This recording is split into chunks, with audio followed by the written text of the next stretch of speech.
অনেককাল আগের কথা। একজন দরিদ্র লোক একটি দুর্গম পাহাড়ি এলাকায় পানি বহনের কাজ করত। তার দুটি পাত্র ছিল। একটি লাঠির দুই প্রান্তে পাত্র দুটি ঝুলিয়ে নিয়ে সে পানি বহন করত।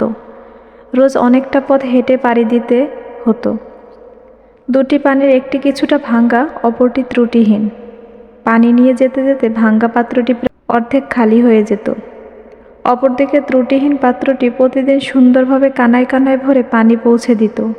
এভাবে দরিদ্র লোকটি তার মনিবের বাড়িতে এক পাত্র আর অর্ধেক পাত্র অর্থাৎ 1.5 পাত্র পানি পৌঁছে দিত। স্বাভাবিকভাবেই ভালো পাত্রটি তারাও কাজের জন্য খুব গর্বিত ও আনন্দিত থাকত। অপরদিকে ভাঙ্গা পাত্রটির মন খুব খারাপ থাকত।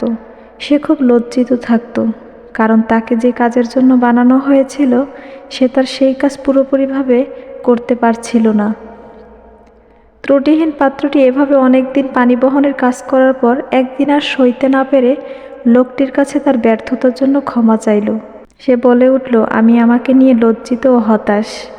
আমি তোমার কাছে ক্ষমা চাই। দরিদ্র লোকটি জানতে চাইল, কেন তুমি লজ্জা পাচ্ছ?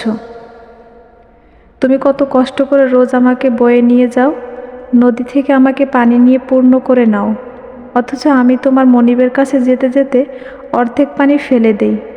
আমার এক পাশে ফাটলো, ওই ফাটলো দিয়ে অর্ধেক পানি ঝরে পড়ে যায়।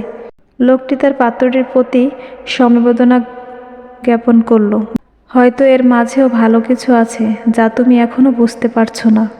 ভাঙ্গা পাত্রটি তবু তার অপরাধবোধ আর লজ্জা থেকে মুক্তি পেল না, যদিও সান্ত্বনার বাণী শুনে কিছুটা শান্তি পেল। মন খারাপের পর সে প্রতিদিন মতো আজকেও লোকটির কাঁধে চড়ে পানি বয়ে নিয়ে যেতে লাগলো। আর পথ চলতে চলতে ফাটল দিয়ে চুইতে চুইতে পানি পড়তে লাগলো, কান্নার সাথে মিলেমিশে এক হয়ে ঝরতে লাগলো। পাত্রটি পথে যেতে যেতে আশেপাশে দেখতে লাগলো সবাই কত ভালো আছে, সুখে আছে। কি চমৎকার রোদোজ্জ্বল সকাল! পাহাড়ি পথের পাশে নাম না জানা কত শত ফুল ফুটে রয়েছে। সকালের রোদে মন ভোলানো হাওয়ায় তারা খেলছে, অথচ আমার মাঝে এত কষ্ট কেন? পাত্রটি ভাবতে ভাবতে রোজকার মতো আজও ধনী লোকটির পানিতে অর্ধেক পানি পৌঁছে দিল। ফিরতি পথে আরও তার ব্যর্থতার জন্য দরিদ্র লোকটির কাছে এসে ক্ষমা চাইল। তার মন খারাপ দেখে লোকটি একটু থেমে পথের পাশে ফুটে থাকা কিছু পাহাড়ি ফুল ছিঁড়ে এনে দিল। তাকে বলল, দুঃখ করো না, আমি আগে থেকেই তোমার এই ত্রুটির কথা জানতাম, তাই যাবার বেলা প্রতিদিন তোমাকে আমার কাঁধের একদিকে বয়ে নিয়ে যেতাম। আর যেতে যেতে তুমি তোমার ফাটল দিয়ে পানি ঝরিয়ে ঝরিয়ে যেতে কখনো কাঁদতেও।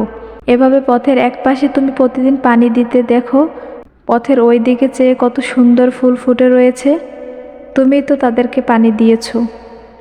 অথচ পথের অপর পাশে চেয়ে দেখো, ধুলো পাথর ছাড়া কিচ্ছু নেই, কোনো ফুল ফোটেনি। অনেককাল আগের কথা। একজন দরিদ্র লোক একটি দুর্গম পাহাড়ি এলাকায় পানি বহনের কাজ করত। তার দুটি পাত্র ছিল। একটি লাঠির দুই প্রান্তে পাত্র দুটি ঝুলিয়ে নিয়ে সে পানি বহন করত। রোজ অনেকটা পথ হেঁটে পাড়ি দিতে হতো। দুটি পানির একটি কিছুটা ভাঙ্গা, অপরটি ত্রুটিহীন। পানি নিয়ে যেতে যেতে ভাঙ্গা পাত্রটি প্রায় অর্ধেক খালি হয়ে যেত। অপরদিকে ত্রুটিহীন পাত্রটি প্রতিদিন সুন্দরভাবে কানায় কানায় ভরে পানি পৌঁছে দিত। এভাবে দরিদ্র লোকটি তার মনিবের বাড়িতে এক পাত্র আর অর্ধেক পাত্র অর্থাৎ 1.5 পাত্র পানি পৌঁছে দিত। স্বাভাবিকভাবেই ভালো পাত্রটি তারাও কাজের জন্য খুব গর্বিত ও আনন্দিত থাকত। অপরদিকে ভাঙ্গা পাত্রটির মন খুব খারাপ থাকত। সে খুব লজ্জিত থাকত, কারণ তাকে যে কাজের জন্য বানানো হয়েছিল সে তার সেই কাজ পুরোপুরিভাবে করতে পারছিল না।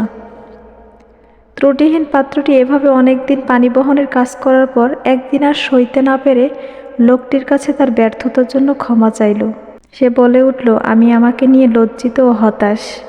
আমি তোমার কাছে ক্ষমা চাই। দরিদ্র লোকটি জানতে চাইল, কেন তুমি লজ্জা পাচ্ছ?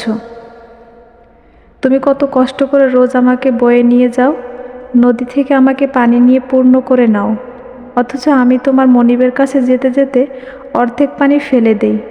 আমার এক পাশে ফাটলো, ওই ফাটলো দিয়ে অর্ধেক পানি ঝরে পড়ে যায়।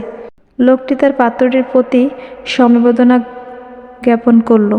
হয়তো এর মাঝেও ভালো কিছু আছে যা তুমি এখনো বুঝতে পারছো না। ভাঙ্গা পাত্রটি তবু তার অপরাধবোধ আর লজ্জা থেকে মুক্তি পেল না। যদিও সান্ত্বনার বাণী শুনে কিছুটা শান্তি পেল। মন খারাপের পর সে প্রতিদিন মতো আজকেও লোকটির কাঁধে চড়ে পানি বয়ে নিয়ে যেতে লাগলো। আর পথ চলতে চলতে ফাটল দিয়ে চুইতে চুইতে পানি পড়তে লাগলো, কান্নার সাথে মিলেমিশে এক হয়ে ঝরতে লাগলো। পাত্রটি পথে যেতে যেতে আশেপাশে দেখতে লাগলো সবাই কত ভালো আছে, সুখে